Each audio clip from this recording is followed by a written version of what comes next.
Hi, I'm Mary, and I want to tell you about a love story that began like any other but ended up teaching me life. Altering lessons. I met Jack at a friend's party, and the moment our eyes locked, it felt like we were the only two people in the room. Corny, I know, but love often starts in the simplest, corniest ways. "You're Mary, right?" Jack had come up to me, that brilliant smile lighting up his face. "Yeah, and you must be Jack, the life of the party," I quipped, grinning back. He chuckled, guilty as charged. We danced, and it felt like floating. The chemistry was undeniable, and that night marked the beginning of what I thought would be an eternal love story. We started dating, and every moment spent together was magical. Whether we were laughing over clumsy attempts at cooking dinner or holding hands while watching movies, everything felt right. It wasn't long before Jack proposed. "Mary, you've changed my life in ways I never thought possible. Will you marry me?" Jack had taken me to the place we had our first date, got down on one knee, and asked the question with the most earnest look in his eyes. Tears in my eyes, I said yes, 1,000 times yes. The wedding planning began immediately. We weren't looking for an opulent affair, just something simple and memorable with close friends and family, and so it happened. Our ordinary yet extraordinarily special wedding. The venue was a beautiful garden owned by a family friend. Our decorations were minimalistic. Fairy lights, white roses, and soft translucent drapes that swayed in the evening wind. There was a charming simplicity in how everything came together. Nothing flashy, but heartfelt. I walked down the aisle in a simple white dress, and as our eyes met, it felt as though the universe had come full circle. We exchanged vows and rings, sealing our love. "Do you, Mary, take Jack to be your lawfully wedded husband?" "I do," I said, voice quivering with emotion. "And do you, Jack, take Mary to be your lawfully wedded wife?" "I do," he responded, and the smile we shared was one of pure, unfiltered love. Our first dance as a married couple was to At Last by Etta James, a song that perfectly encapsulated our feelings. As Jack held me close and we swayed to the music, I truly believed that we were embarking on a life of marital bliss. "Our journey starts here," Jack whispered in my ear as we danced. "I couldn't be happier," I whispered back. The night ended with our loved ones sending us off under a shower of sparklers, their faces glowing in the soft light and their smiles as bright as our hopes for the future. That night, we believed we had it all. But as time would show, love alone isn't enough to sustain a marriage, especially one where the scales are tipped so unfairly. But let's not get ahead of ourselves. That's a story for the later chapters. The wedding was ordinary but filled with love. It was the kind of day you look back on and think, that was perfect.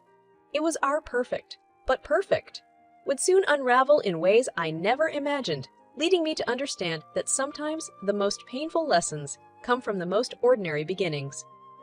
So, that's the start of my story, an ordinary love story with an ordinary wedding that spiraled into a tale of revenge, independence, and the unmasking of true characters. But like I said, let's not get ahead of ourselves. There's much more to tell. After our wedding, life felt like a dream, or perhaps the opening chapter of a fairy tale. We were young, in love, and eager to take on the world together. While the wedding was modest, it was the life ahead we were most excited about. Not long after, I found a wonderful job as a project manager at a tech company. The position was demanding but rewarding, both emotionally and financially. I was excited to contribute to our future. Jack, on the other hand, was still figuring things out. "So, any luck on the job hunt?" I asked Jack one evening, trying to be as casual as possible as I stirred a pot of spaghetti sauce for dinner. "Nah, not yet.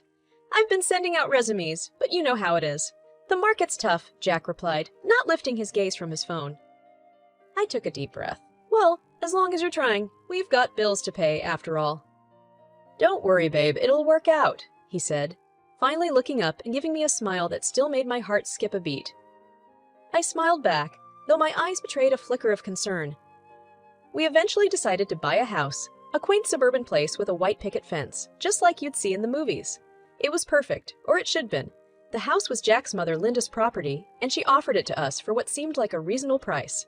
I took on the financial burden, paying Linda $10,000 because, well, someone had to do it. I saw it as a family contribution, a way to invest in our future.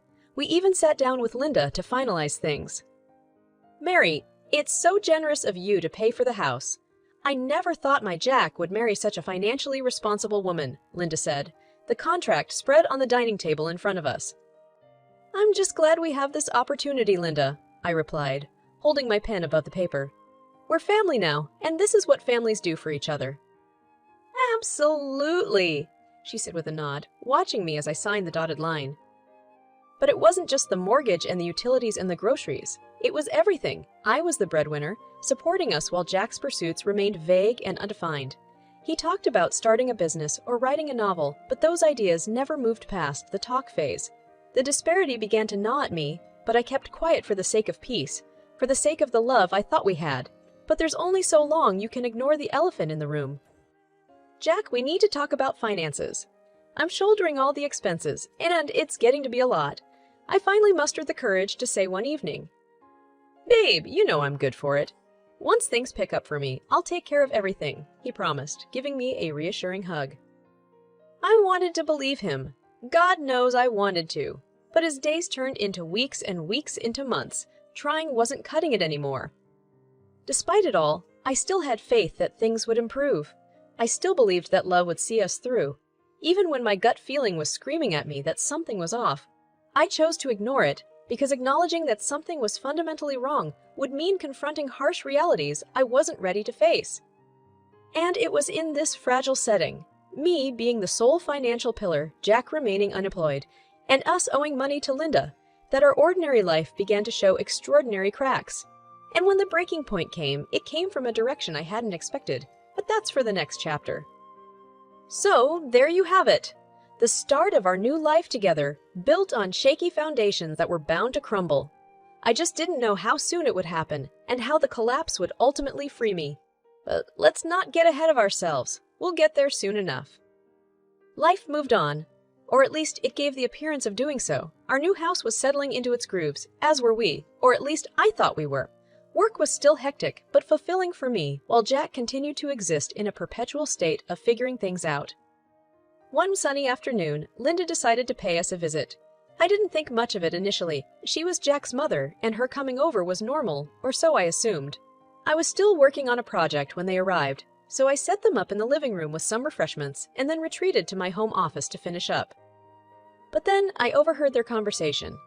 Something I wish I'd never heard, but ultimately, something that set me on a path to liberation. Jack, $10,000 for this house is ridiculous. Mary should know better, Linda whispered, but not quietly enough, it seemed. Mom, she can afford it. And besides, it's investment money. Good for all us. No. Jack tried to sound convincing, but lacked conviction. Good for all of us. It should be good for you. You're the man of the house, aren't you? This is borderline charity, Jack. She's practically a beggar paying for her keep. Linda sneered. I couldn't believe what I was hearing. It felt like a sledgehammer to the chest. A beggar. I was the one keeping the lights on, the one ensuring we had a roof over our heads, and this is what they thought of me. I couldn't contain myself. I walked into the living room, wearing a smile so forced it hurt my cheeks. Linda, Jack, is everything okay here? I thought I heard some, passionate discussion. Linda smiled back, her grin a poorly disguised mask. Oh, we were just talking about family matters, my dear. Ah, family matters. Like how the woman working to pay for this family's home is a beggar. I couldn't hold it in any longer. The words spilled out of me like boiling water from a kettle that had been left on too long. Jack looked mortified, but Linda remained defiant. Well, if the shoe fits. That's it, I interrupted, my voice cold as ice. I'm done being the financial crutch for a family that can't appreciate or respect me. What are you saying, Mary? Jack interjected, finally showing some emotion. I'm saying I'm done, Jack. I'm done with being belittled and disrespected in my own home. A home I pay for. I was near tears but held them back. I'll be moving out. You and your mother can figure out your finances. You can't be serious, Mary, Jack said, his voice tinged with disbelief. Oh, I've never been more serious, I said, looking him straight in the eye. I left them in the living room, both too stunned to say anything more, and returned to my office. But not to work. Instead, I started searching for apartments. Enough was enough. No more would I be the supporting actress in a play that demeaned me at every turn. The time had come to be the protagonist of my own story, one that would soon take turns I had never anticipated. It's funny, you know how life-changing moments often come unannounced. wrapped in the guise of ordinary events. Linda's visit was just that for me, a pivotal point that shifted the narrative in a direction that none of us could have foreseen. But that's a tale for the next chapter. And so, in a house that was supposed to be our forever home, I found the catalyst for a new beginning, a bitter, hurtful catalyst, but one that was absolutely necessary. It was the end of my patience, my silence, and my tolerance for being undervalued. It was the start of something entirely different, a chapter I had yet to write, but was more than ready to begin. Within days, I found an apartment that was just right for me, a small but cozy place not far from my workplace. It wasn't a home, but it was a haven, a sanctuary where I could breathe without feeling the weight of ingratitude and entitlement pushing me down. I signed the lease with a sense of resolve, knowing that this was the first tangible step toward reclaiming my life. After securing the apartment, I returned to the house, our house, or so it had seemed, to pack up my things. Jack was there, of course. The moment I walked through the door, the atmosphere grew thick with tension, like the air before a storm. "So, you're really doing this," Jack said, looking at the suitcase I was pulling behind me. "Yes, I am," I answered, avoiding eye contact. "And before you ask, no, I'm not changing my mind." Jack sighed. "Mary, don't you think you're overreacting? My mom can be difficult, but she didn't mean—" "What? That I'm a beggar, or that I should be grateful for the opportunity to pay for everything while you do nothing." I cut him off, anger bubbling in my voice. "It's not like that," he protested. "No, it's exactly like that," I retorted. "And what makes it worse is that you sat there and let her belittle me. You didn't stand up for me, Jack. Not even once."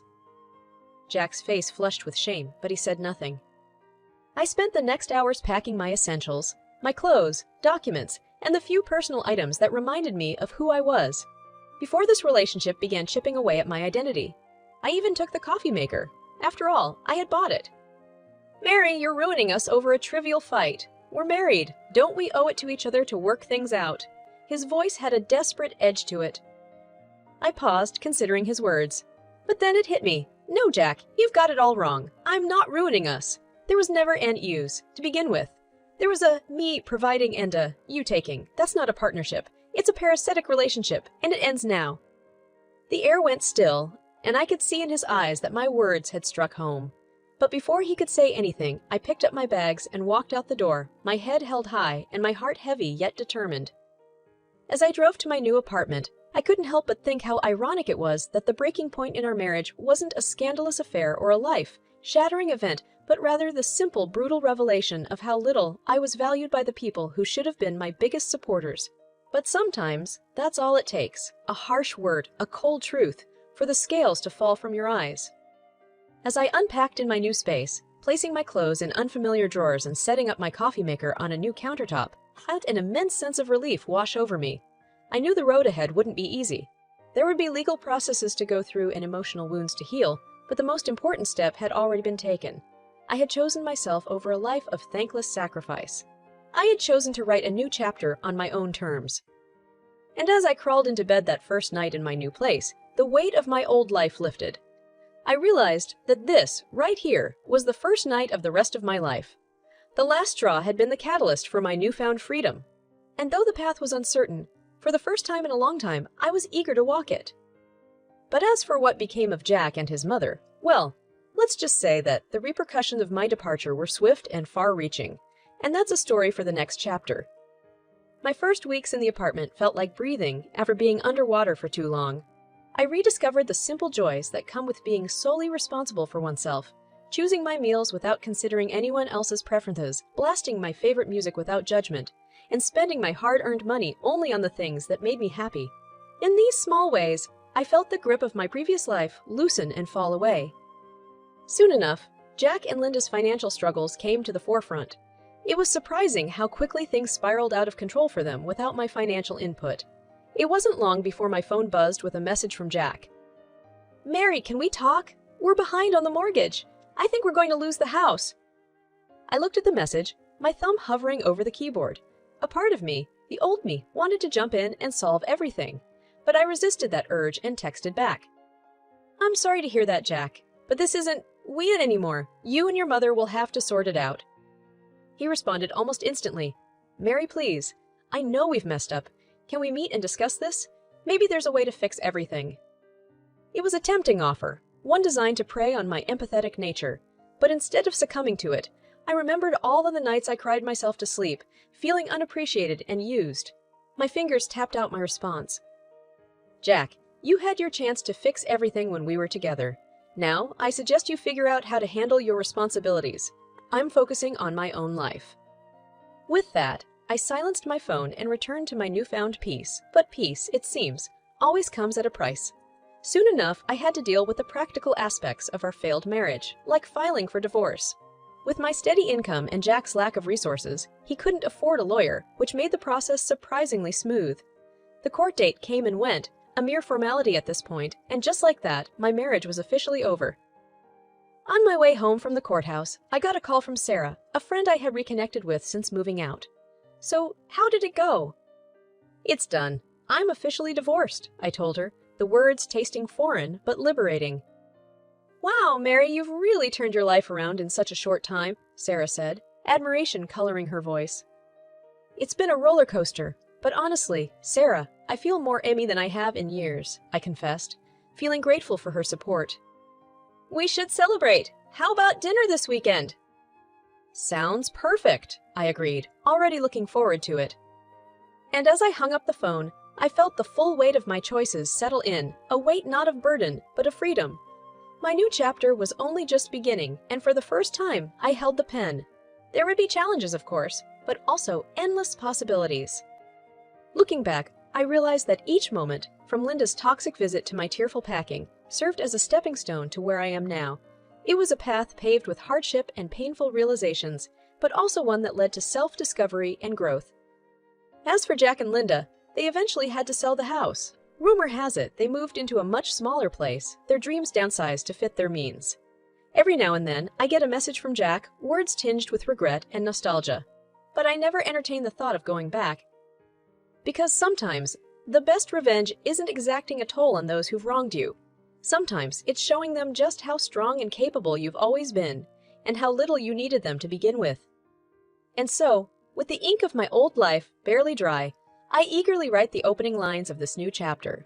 I don't know where it will lead, but wherever it is, I'll go there as a woman unburdened by the weight of others' expectations and unapologetically herself.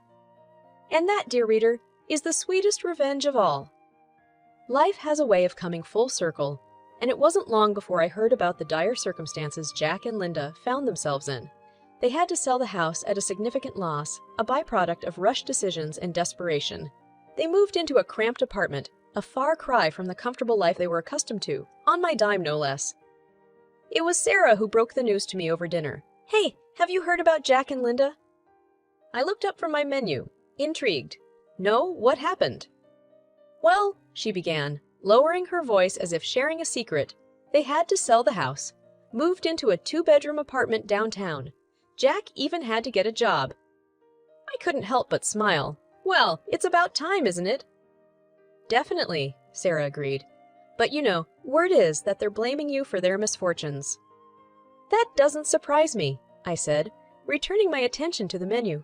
But inwardly, I couldn't help but feel a pang of vindication.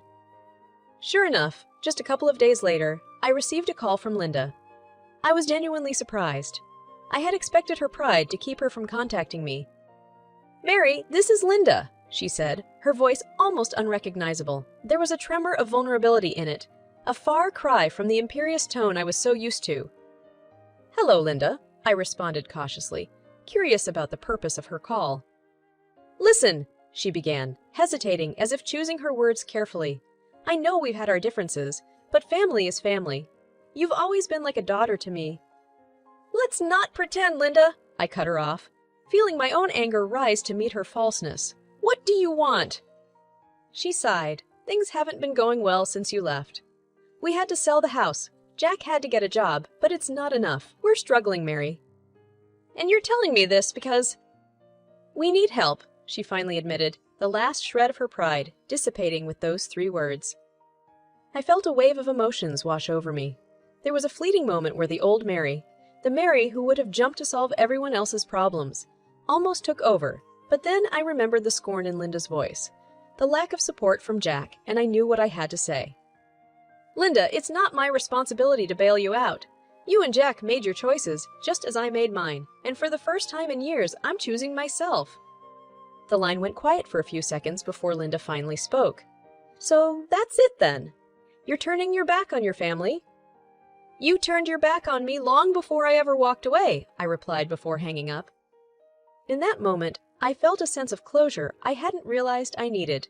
It was as if the final piece of a complicated puzzle had clicked into place, allowing me to see the complete picture for the first time. And what I saw was a woman who had grown stronger through adversity, who had reclaimed her autonomy, and who had no room in her life for those who would undermine her. The fallout from my marriage and the choices I made afterward had far-reaching consequences, not just for me, but for the very people who drove me away. While I thrived in my new environment, they suffered the natural results of their actions. My phone buzzed with new messages from Jack and Linda over the next few weeks, but I left them unread. I was too busy living my life, forging new relationships and repairing old ones to bother with the specters of my past. And as I focused on crafting this new chapter of my life, I knew one thing for certain. My story was far from over, and this time, I wouldn't let anyone else write it for me. Months rolled by like chapters in a book you can't put down, each one more engaging than the last. My career continued to flourish, and I even earned a promotion that came with an office overlooking the city. The view was poetic in a way. I could see far and wide, much like the new perspective I had on life.